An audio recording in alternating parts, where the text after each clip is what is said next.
Can you believe how bright it is in here right now? Look at this. Welcome to the first episode of Feedback Friday.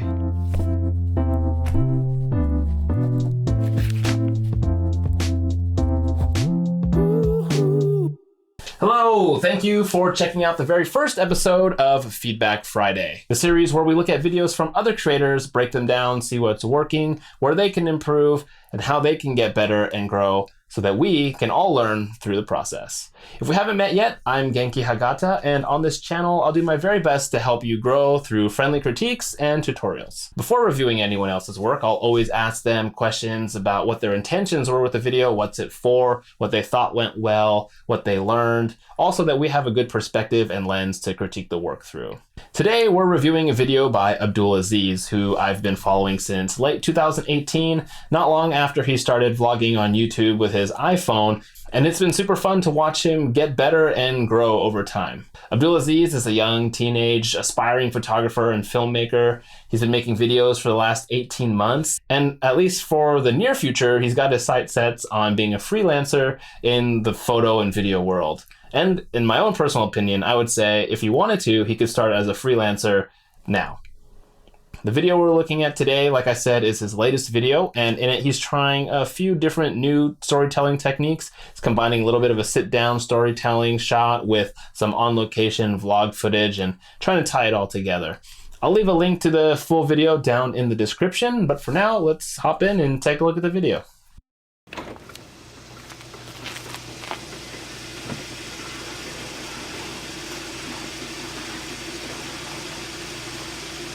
Video starts off very nicely with the kind of cinematic opening.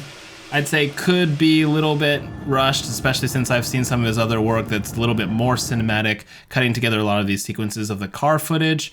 Probably get other coverage, but I know traveling and just being stuck in the car, it's hard to get all kinds of different angles. But even then, getting some shots of your brother, getting some of the faces, getting some of the emotion cut in there could help.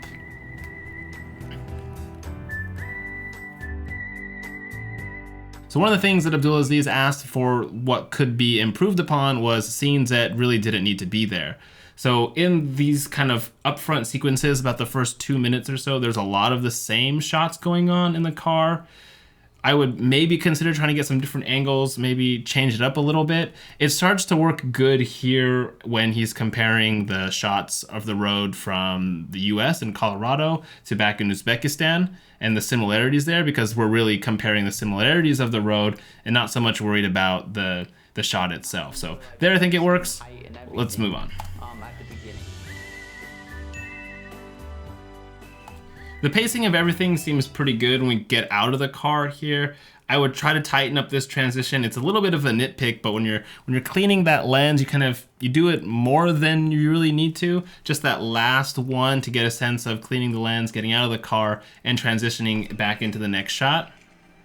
Right there. I think that would just tighten it up just a little bit, be a little bit of an improvement, but like I said, nitpick.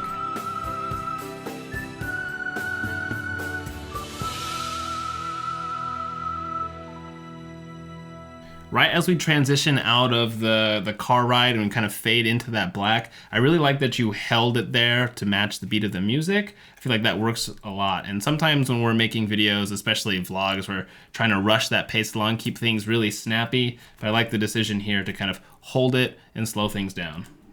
I'd say like maybe use a speed ramp there to speed up that trend or to smooth out the transition from outside to inside.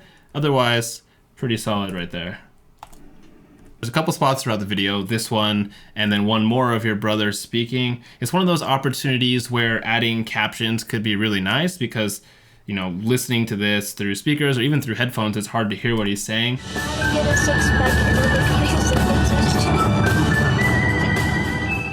And especially if you're not going to go back and re-watch the scene a bunch of times to understand what someone's saying, just throw in those captions there, make it easy for the person watching the story to follow along.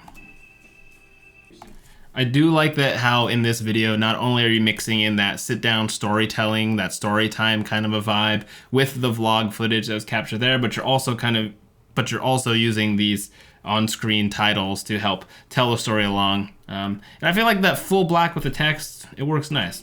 Good stuff. Another one of the concerns I know Abdulaziz had was the fact that he didn't get a lot of footage from inside the cabin. In addition to that, I think it would have been great to help establish a little bit more of that build-up that you had of looking for the right cabin.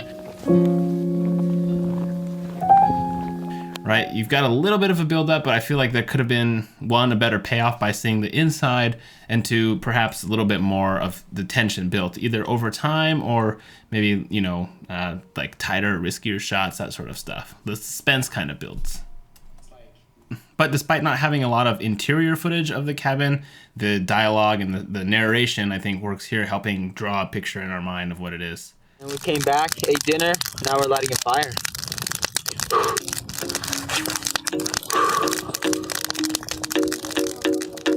Overall, the pacing of this video is really nice. It goes along well and you're kind of engaged in viewing it, but it doesn't feel like that snappy vlog style that you're like, you know, click, click, click used to. There's a lot of nice moments of rest. This fire pit being a really good one. Again, just like before, how you kind of dipped into that music, into the black and held it, this shot of your family around the fire and people slowly walking away really works well. It's a bit of a nitpick for the graphic design side of things, but I would love to see, even though it's the same typeface that you're using for the text here, that if that outline, that color was treated the same way with a full black screen and then you cut to the text. Or really, honestly, we don't need the text because you're showing us that your family is standing by the fire. You don't need to then tell us by having the text right below it. There's a good mix of storytelling, that narration mixed with the vlog footage, a lot of L cuts and J cuts that really help tie that footage together nice and seamlessly. Good stuff. You literally looked up and you could not see the top of the mountain. I mean, to be fair, there was like mist and clouds and everything, but that... When it comes to the bit of the vlog towards the end, around the 8-minute mark, when we start to hear about how you spent time with Anita and showing her how to edit photos on Lightroom and that sort of thing. I showed her how to edit videos, or not video, photos, because she's... I feel like that story just kind of ends. It doesn't quite fit in with the rest of the story that comes after it, and we don't really have a good visual for, you know, like what did it do for the relationship? What was the outcome of that story? It's just we took photos and then it ends. So that might be a story worth cutting out for the particular vlog because, you know, it doesn't have an ending, or one that, while in the moment, you get a little bit more footage of so that you can tell later down the road. And this is the part where I explain the hat that I've been wearing for this whole entire video. I guess the last part of this video, the last thing that you're trying to do with this video of Hunter Gonzo's cabin was to tell the story of the brand Gonzo and Anita's husband and what he does. And even though you kind of, you know, you showed off the gear and you talked about it a lot, it could have been a really good story if while you were there with them, you had footage of yourself talking with them and have, you know, from her husband's point of view, explaining what that brand was, how he came up with it, kind of like an interview documentary style thing. So it's less of you telling us the story of what had happened and more of us kind of experiencing it with you. Of course, you know, it's one of those things where you think of afterthought and you're like, I wish I got footage of that.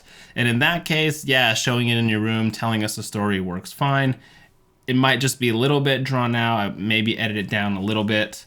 Or even go out and take a photo like you have the rest of the photo sequence here, wearing some of that gear in the snow or something to help kind of tie in those two stories again. Photos with the brand. Otherwise, it kind of just feels like the vlog, the story, then the brand insert. I see a lot of brand deals and that sort of thing in your future, Abdulaziz, so I don't think it's necessary to say how much, right? In this example, you're saying she gave my dad, she gave my brother, she gave me. I don't think it's necessary to say how much she gave you to help communicate her generosity. Again, even with the merch there, it's a case of show, don't tell. We see that you're wearing the hat and the sweater and that your brother has a hat and the sweater, so you don't necessarily need to repeat and tell us again. Unless you want to, then I guess, hey. Yeah, overall, solid video. Like I said, I've watched Abdulaziz. I've watched you grow over the last year and a half, and your videos just get better and better. So thanks again for letting me review it here on Feedback Friday. Hopefully some of those things that we've pointed out were helpful. A good tip to end on is just when you're vlogging, when you're daily vlogging, when you don't know what the story is, when you're filming stuff, just to make sure to always grab enough angles to piece together a story or piece together a sequence in the edit. So for the example of finding the cabin, when you know you're kind of shooting around this cabin area and you walk into the space, just grab a few shots that even if you don't use later, it doesn't matter, but you have enough angles and enough coverage to tell a story later on into the edit. It's nice to see you, Abdulaziz, and other creators experimenting with different styles of storytelling, different kinds of narration to do what would normally be called like a vlog style content, but mixing in kind of this documentary style kind of post, like I don't know what to call it, but what you've done here, what you've mixed together these different styles, you've got the sit down narration, you've got the on scene action footage from the vlog from the day of, and it's working well together. I want to see more experimentation of that type of style. That does it for the first episode of Feedback Friday, and in the interest of feedback, if you have any, let me know in the comment section down below. If you'd like to join the Feedback family, a close-knit group of creators looking to grow by giving and receiving feedback, check the link to that in the description as well. If you'd like to have your video reviewed on this channel, let me know. The link to that is in the description too. For weekly episodes of Feedback Friday and tutorials on how you can improve your videos, make sure to hit that subscribe button. As always, if you made it this far, make sure to hit the like button, and I'll see you in the next video. Bye for now.